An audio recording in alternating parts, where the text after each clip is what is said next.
Bonjour, parlons ce matin de la complaisance de l'État face à la montée des discours de haine contre les communautés. Une complaisance qui pourrait être lue comme une validation de la stigmatisation, voire une complicité des acteurs ou tendances génocidaires qui ont infiltré le personnel de l'État. Oui, il faut l'affirmer, il y a une bonne pioche de fondamentalistes entrepreneurs du tribalisme dans le personnel de gestion de l'appareil étatique du Cameroun. Cette branche est constituée de 3 types de promoteurs de haine contre les communautés. Sa haine est mue par une logique de conservation communautaire du pouvoir. Au sein de l'appareil étatique, on a d'abord les promoteurs de la haine anti-anglophone. Ils pensent que le pouvoir est francophone et cela devrait rester ainsi jusqu'à la fin du monde. Ces promoteurs de la haine anti-anglophone laissent souvent tomber leur masque chaque fois qu'il y a une revendication anglophone ou une revendication posée par un anglophone. Ils montent immédiatement au créneau pour diaboliser les anglophones, stigmatiser les anglophones, jeter les anglophones à la vindicte populaire, les présentant comme des gens qui veulent mettre le pays à feu et à sang. Ce sont les partisans du tout le monde sauf un anglophone. Ça, c'est le premier type de promoteur de haine contre les communautés au sein de l'appareil étatique du Cameroun. Le deuxième type de promoteur de haine, ce sont les anti-Bamileke. Ils estiment que le pouvoir est petit boulot ou, si vous voulez, écan, et cela devrait l'être jusqu'à la fin du monde. Ceux-là n'hésitent pas souvent aussi à laisser tomber leur masque chaque fois que le pouvoir de Yaoundé rencontre une résistance politique farouche d'un originaire ou des originaires de l'Ouest. Ils sortent vite de l'hypocrisie pour laisser parler leur cœur rempli de haine contre les Bamileke. Ce sont les partisans du tout le monde sauf un Bamileke. Le troisième type de promoteurs de haine contre les communautés dans l'appareil étatique, ce sont les promoteurs de la haine contre les nordistes. Ce sont des fervents croyants du pouvoir éternel du Grand Sud, ou si vous voulez, ils n'envisagent même plus voir un nordiste à la tête de l'État. Officiellement, ils font comme s'ils étaient au-dessus des considérations ethno-régionales. Or, en privé, ils vous disent clairement que le retour d'un nordiste au pouvoir, mieux, on passe seulement sur leur corps. Ce sont les partisans du tout le monde sauf un nordiste. En résumé, la branche des fondamentalistes entrepreneurs de la stigmatisation des communautés qui réside au sein même de l'appareil de gestion de l'État du Cameroun est constituée de 3 tendances. Les partisans du tout le monde sauf un anglophone, les partisans du tout le monde sauf un Bamileke et les partisans du tout le monde sauf un nordiste. Et ces 3 tendances opèrent en toute impunité. Ces derniers jours, la haine est à son paroxysme et puis sur les chaînes de télévision. Ces différentes tendances financent des médias, financent des journalistes, financent des bavards du dimanche pour distiller la haine contre les communautés dans l'espoir d'affaiblir leurs adversaires ou potentiels adversaires politiques, dans l'espoir de conserver le pouvoir qu'ils considèrent comme francophone, petit boulot ou sudiste. Depuis plus d'1 mois, des chaînes de télévision organisent des débats qui ont pour seul objet la stigmatisation des Bamileke. L'État regarde seulement, ses organes régulateurs sont muets. Au nom de la haine tribale à des fins de conservation éternitaire du pouvoir, les tombes des figures de l'histoire sont profanées, mais aucune réaction du pouvoir public. Un ministre de la République se lève même, elle dit que ce sont les nordistes qui tuent leurs propres enfants. Elle réussit l'exploit d'établir un lien entre un assassinat et l'occupation des postes jetés par les nordistes dans son ministère. Personne ne dit rien. Les pouvoirs publics sont muets comme des carpes. Mais lorsqu'il faut faire des sorties inutiles pour condamner des choses qui relèvent des sous-problèmes, c'est là où vous voyez des gens rougir, des conférences de presse pleuvoir. C'est là où vous voyez la CRTV et Cameroun Tribune sortir des gros titres. C'est là où vous voyez les grands éditorialistes du tribalisme sortir, faire la revue des gros mots. C'est là où vous les voyez multiplier des débats sur une même thématique pendant plus d'1 mois. Voilà le tribalisme anti-Bamileke qui est organisé depuis plus d'1 mois sur les chaînes de télévision. Le président du Conseil national de la communication, Djotjebonken Kalaboursi, est dans les sous-bois. Il ne rougit plus comme il le fait souvent avec Equinox. Son seul exploit, c'est de publier des communiqués très fades, des communiqués de peureux. Ceux qui manipulent le CNC dans l'ombre sont mieux comme des carpes.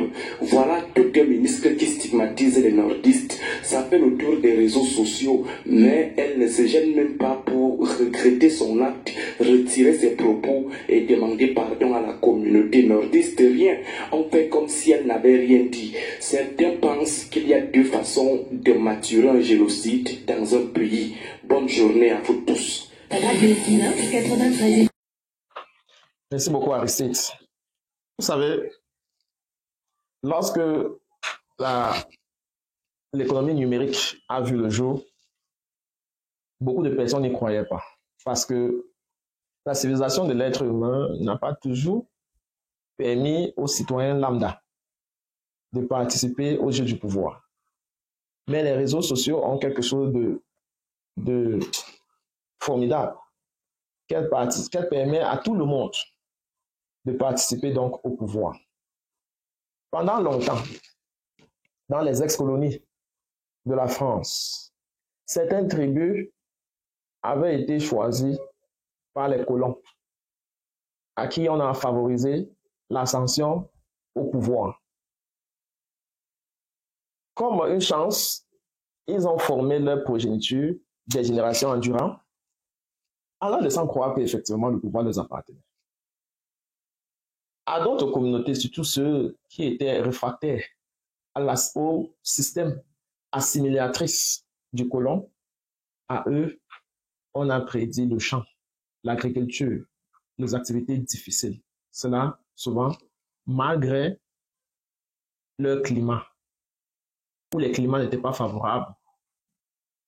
Ils se retrouvaient souvent à voyager pour aller dans des zones où les climats sont favorables à l'agriculture et faire ce qu'on appelle le workmanship de tout parti et louer des extensions de champs où ils faisaient le cacao, le café, les palmeraies. Les années passaient donc. Et puisque le monde était difficilement venu sur un point où on pouvait voir ce qui se passe, c'était donc difficile de savoir comment d'autres ont accès à l'argent et d'autres ont plus de difficultés à avoir accès au même argent qui régule la société.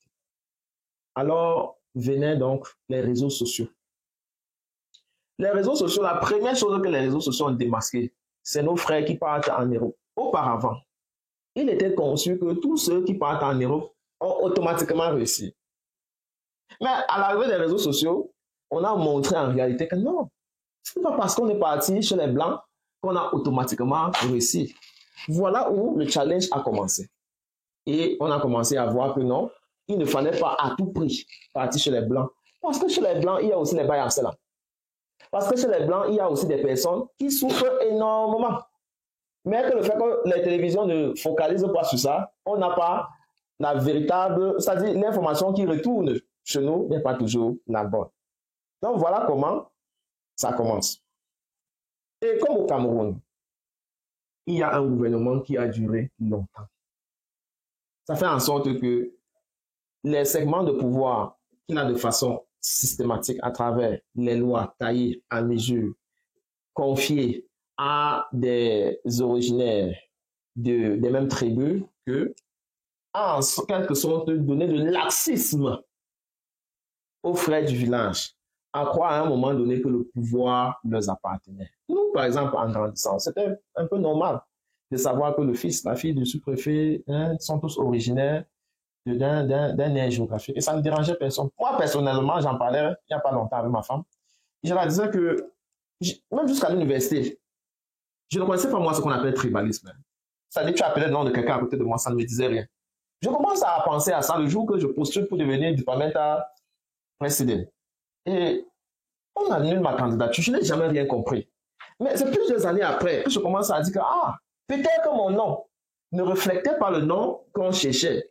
Et j'ai commencé alors à dire, peut-être. Et voilà où, parce que quand la crise anglophone, par exemple, déclenche en 2017, il y a des amis avec qui on a fréquenté qui commencent à m'appeler francophone. Je dis que quoi, francophone means what? me dit que non, ton nom ne représente pas pour nous. Je dis que, ah, mon nom ne représente pas pour vous. Comment? Avec toutes ces années qu'on a fréquenté ensemble, moi, je n'avais jamais su que mon nom ne ressemblait pas pour vous. C'est maintenant que vous me dites. Écoutez, les réseaux sociaux donc, ont exposé ce que certains parents enseignaient leurs enfants à la maison. C'est comme ça que naît le tribalisme. Ça fait en sorte que, et comme les choses vont vite, au bout d'un temps très peu, mais aujourd'hui, c'est comme une contamination dans la société. Après, tu dis ton nom à quelqu'un qui cherche à savoir d'où tu viens. Ça n'a pas toujours été comme ça. Je dis que j'ai fini l'université sans connaître qui est qui sort d'où. Je n'ai jamais cherché à comprendre qui est qui. Au point où tu dis ton nom à quelqu'un, commence à te dire que tu sors de telle région. Ça, je ne connaissais pas. Peut-être que j'étais naïf, bête, je ne sais pas. Mais je n'avais jamais jugé quelqu'un à partir de là où elle vient. Aujourd'hui, quand on parle de Bamileke, on parle de Bamenda, on parle de nordistes. Ces trois catégories de personnes ont travaillé dans les champs. Les nordistes étaient connus comme les 4 vraies races. Donc, ils étaient derrière les bœufs. Pas tous, la majorité. Bref, c'est l'idée. Les Bamenda étaient dans les champs des plantations. Les Kotibanga, ouais, c'est comme ça qu'ils étaient. Les Bamileke étaient dans les champs de café. Les champs de café. Le café, on coupe comme ça, et les cacao. Donc, c'était un peu ça, la géométrie. Mais, ils ont développé le hard working spirit. Et vous savez, dans les années 2010, lorsque l'entrepreneuriat vient, ce sont des premiers, bref, les jeunes, qui ont entre-temps migré en Europe, qui commencent à montrer, à étaler leur luxe. Les chansons qu'on chante le plus souvent ont commencé à citer ces gens-là. Et ça faisait la jalousie à ceux qui ont conservé le pouvoir et qui se disaient qu'ils devaient utiliser le pouvoir pour contrôler. Dans les concours, les Bamileke, les Bamenda, les nordistes commençaient également à émerger. Cela faisait en sorte que le pouvoir devenait un truc qu'il fallait tirer. Oui, tu pouvais être le boss, mais le monde devenait compétitif de façon intellectuelle. Donc, même si les sociétés devaient s'installer au Cameroun, ils pouvaient facilement choisir les gens de ces 3 tribunes-là contre les autres. Et cela devenait un problème. Voilà comment, aujourd'hui, tu suis sur les médias, un adulte te dit par exemple que les Bamileke s'en sortent plus en business. Ils racontent souvent des choses où tu te dis que ce n'est pas toujours vrai. Ou bien que les Bamileke sont très intellectuels, qu'ils sont des professeurs partout, ce n'est pas toujours vrai. Dans chaque tribu, il y a des personnes qui ont réussi, il y a des personnes qui souffrent énormément. Maintenant, le politicien se sert donc, vous savez, pour ceux qui ont lu des princes machiavélistes, il explique comment dans l'Antiquité, dans tout le royaume d'Espagne, dans tout le royaume de la France, comment les princes se maintenaient au pouvoir.